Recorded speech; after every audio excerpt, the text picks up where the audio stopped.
Hello friends. इस chapter के अंदर हम समझेंगे, अभी मिलिंग का जो चैप्टर चल रहा है, मिलिंग के अंदर आपका डिफरेंशियल पिच क्या होती है।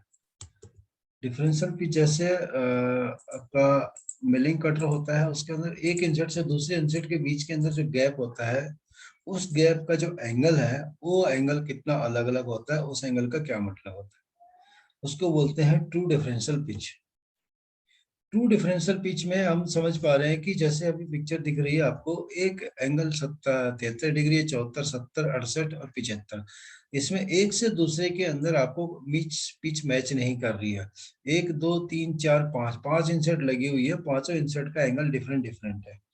इस डिफरेंशिएशन की वजह से क्या होता है कि एक इंसर्ट जितने देर में एंगेज होती है तो सेम आपका रिदम नहीं बनता, जिसकी वजह से आपका लोड डिवाइड हो जाता है। एक इंसर्ट जो पूरी स्मूथ स्मूथ कट कर रही है तो दूसरी इंसर्ट या तो पहले आ जाएगी या कुछ देर बाद आएगी। अगर सेम सीक्वेंस में चलती है आपका रिदम तो वाइब्रेशन बढ़ता है, इससे वाइब्रेशन आपका कम हो जाता है, क्योंकि एक इंसर्ट ज्यादातर इंगेज में रहती है।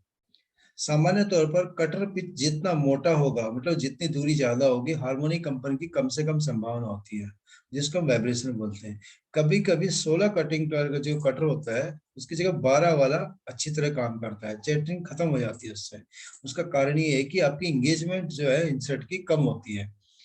परेशानी वाले हार्मोनी को खत्म करने के लिए अधिक कठिन मामलों में हम एक इंटर पिच कटर की आवश्यकता हो सकती है। इंटर पिच का मतलब आपका एक पीछे दूसरे पिच की जो दूरी है वो डिफरेंट होगी, इसलिए उसको डिफरेंशियल पिच कटर में दांतों की जो असमान दूरी होती है उसके अंदर आपस में जो डिस्टेंस है वो असमान होता है, एक दूसरे से बराबर नहीं होता, जो केवल दांत के कंपन आयाम को प्रभावित करती है, कंपन के जोखिम को कम करती है, वाइब्रेशन को कम करती है।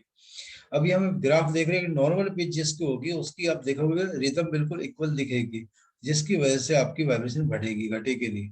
और डिफरेंशियल पिच के अंदर आप देख पा रहे हो कि इसका वाइब्रेशन कम होगा और इसका रिस्ट भी कम हो जाता है। मिलिंग कटर की जो पिच है, most application will use course और मीडियम पिच।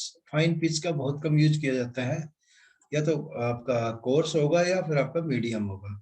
अभी हम कोर्स और मीडियम फाइन के अंदर बीच में देखते हैं क्या फर्क होता है। हम यहाँ देख पा रहे हैं कोर्स पिच। कोर्स पिच के अंदर आप देख रहे हो सेम डाया कटर के अंदर एक दो तीन चार पाँच छः सात आठ, सात इंसर्ट हैं, और इसी के अंदर हमारी एक दो तीन चार पाँच छः सात आठ नौ 10 11 12 12 इंसर्ट है। तो हम देख पा रहे हैं कि सेम डाया के अंदर हमारी 12 इंसर्ट भी होती है और 7 इंसर्ट भी होती है। अब 7 इंसर्ट जो है वो उनका फायदा क्या होता है कोर्स पिच का, फीवस टीथ और लार्जर गल्ट, मतलब चिप्स को मोड़ने के लिए आपको स्पेस ज्यादा मिलेगा। हैवियर फीड फीड ज्यादा ले सकते हो। और larger depth of cut, larger depth of cut का मतलब क्या है कि एक इंसर्ट जब कट कर रही है तो दूसरी इंसर्ट आपकी कॉन्टेक्ट में नहीं है, जिसके इंसर्ट आपका बराबर कट कर रही है। लिस्ट एचपी, हाउस पावर कम लगती है। और जैसी फाइन पिच में जाएंगे आपका मोर टीथ इंगेज, एक बार में ज्यादातर ज्यादा इंसर्ट के एज जो है इंगेज होंगे, जिसकी वजह से आपकी मशीन पर लोड बढ़ेगा। लेफ्ट चिप थिकनेस, चिप की थिकनेस कम होगी, उसका कारण क्या है कि एक इंचेट की और दूसरे इंचेट के बीच में गैप कम है, जिसके वजह से एक इंचेट पूरा ना काट पाती है, उसके पीछे पीछे दूसरी इंचेट आ जाती है, तो लोड उसके अंदर कम हो गया, लेकिन आपका एंगेजमेंट ज्यादा हो गया। फीड भी कम हो जाती है पर tooth but more feed revolution, पर टीथ फीड कम हो जाती है लेकिन टेबल फीड बढ़ जाती है, रेवोल्यूशन के अकॉर्डिंग बढ़ जाती है कि नंबर ऑफ टीथ बढ़ गए। लाइटर डेप्थ ऑफ कट, ज्यादा डेप्थ ऑफ कट नहीं रह सकते, हल्के डेप्थ ऑफ कट में काम करता है। और हायर एचपी, मतलब इसकी जो हॉर्स पावर है वो बढ़ जाती है। उसका कारण क्या है कि हॉर्स पावर बढ़ने का कि इंसर्ट एक बार में ज्यादा एंगेज रहती है। एग्जांपल देख पा रहे हैं हम कोर्स पिंच और फाइन पिच के अंदर फीड जो है इसकी 0.15 है पर टूथ। तो हम देख पा रहे हैं कि सा अगर हम आरपीएम दोनों का सेम रखते हैं, आरपीएम सेम इसलिए रखते हैं कि कटिंग स्पीड इंसर्ट के हिसाब से बराबर है। वो जो इंसर्ट कट कर रही है उसकी कटिंग स्पीड सेम है उसी डाया के लिए, और आरपीएम भी कैलकुलेट करेंगे तो सेम ही आएगा। तो 500 आरपीएम के ऊपर हम 0.15 अगर फीड पर टूथ लेते हैं, सात जब हम कटिंग एज यूज कर रहे हैं वहां पे टेबल फीड आपकी 525 बन जाती है। और जब फाइन पिच यूज कर रहे हैं वहां 12 टीथ हो जाते हैं, तो 12 टीथ को जब 500 से मल्टीप्लाई करेंगे 0.15 के साथ, तो आपको 975 आपकी टेबल फीड बढ़ेगी।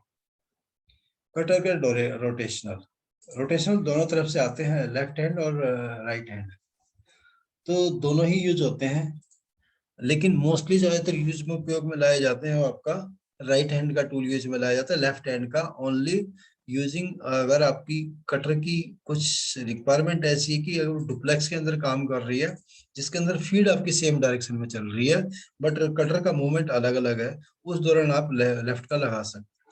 एप्लीकेशन स्पेसिफिक हो गया ये, और जनरल पर्पज हमारा राइट हैंड कटिंग होती है। इंसर्ट का रेक एंगल और फेस कंटूर, आप यहाँ देख पा रहे हैं कि ये आपको एक गड्ढे से डिंपल से बने होते हैं, इन डिंपलों का मीनिंग है कि चिप्स को कैसे मोड़ना है कैसे तोड़ना है, तो ये रैक एंगल पे डिपेंड करता है। इंसर्ट इंडेक्सिंग, अभी जितने डिंपल लगे हैं इससे फायदा यह होता है कि हमने इंसर्ट पहला कौन सा लगाया बाद में कौन सा लगाया, तो हमें पता लगेगा कि इस इंसर्ट के एज से कितने पीस बने हैं। अभी दूसरी अब देख पा रहे हैं कि जब हम मल्टी एजेस इंसर्ट यूज करते हैं वहां पे आपका एक जितने कटिंग एज है उन पे सब पे मार्क होता है कि हमें इंसर्ट जब यूज करेंगे तो मार्क के अकॉर्डिंग यूज करना चाहिए। उससे बेनिफिट ये होता है कि जब मैन्युफैक्चरिंग होती है तो सारी एक डिजाइन से होती है, एक तरफ वाला हिस्सा एक नंबर का जो सब एक नंबर का एक जैसा होगा, दो का दो जैसा होगा, तीन का तीन जैसा होगा, आपस में तीन मैच करेंगे। अगर हम तीन से पांच को मैच करेंगे तो मैच नहीं करेगा, जिसकी वजह से आपकी इंसर्ट का जो रन आउट है वो बढ़ जाएगा। एक इंसर्ट से दूसरी इंसर्ट की हाइट कम या ज्यादा हो सकती है। तो ये था हमारा मिलिंग के बारे में, मिलिंग का डिफरेंशियल पिच के बारे में। So thanks for watching.